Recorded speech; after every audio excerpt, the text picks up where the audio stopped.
जैसा कि लग भी रहा था, ईरान यूएस पीस टॉक्स जो कि पाकिस्तान होस्ट कर रहा था उसमें कोई डील नहीं हुई और फेल रही। JD Vance US vice president अब वापस लौट चुके हैं after giving final and best offer to Iran according to him. So 1979 Islamic revolution के बाद ईरान और यूएस के बीच में पहली high level direct talks fail रही। फिर ईरान की तरफ से भी स्टेटमेंट आ गई कि talks ended without deal due to excessive demands made by US. Next Iran ने कहा कि हमने रेंजेस ऑफ इश्यूज पर बात की, like straight of Hormuz, nuclear war, sanction lifting and complete end of war etcetera. फिर नेक्स्ट स्टेटमेंट में Iran ने कहा कि हम पहले ही सेशन में कोई भी डील एक्सपेक्ट भी नहीं कर रहे थे।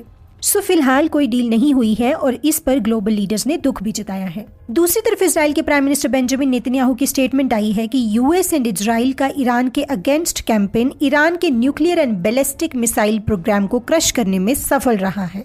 आगे वो कहते हैं कि वो हमें स्ट्रेंगल करना चाहते थे और हमने उन्हें कर दिया। स्ट्रेंगल मीन्स रोकना या गला घोटने से रिलेट किया जाता है। सो वो हमें स्ट्रेंगल करना चाहते थे, हमने उन्हें कर दिया। वो हमें विध्वंस से डराना चाहते थे और अब वो सर्वाइवल के लिए स्ट्रगल कर रहे हैं, मतलब ईरान। हमने ईरान की लीडरशिप को वीक कर दिया है, उनके रीजनल अलायंसेस भी कमजोर हो गए हैं, एटसेट्रा एटसेट्रा। दूसरी तरफ वो लेबनान को लेकर कहते हैं कि लेबनान पीस टॉक करने की रिक्वेस्ट कर रहा है, लेकिन ये दो कंडीशन पर हो सकती है। फर्स्ट, अगर हिजबुल्लाह अपने वेपन्स को डिसमेंटल कर दे, और सेकंड, पीस टॉक्स अगर हो तो वो लास्ट लॉन्ग करें,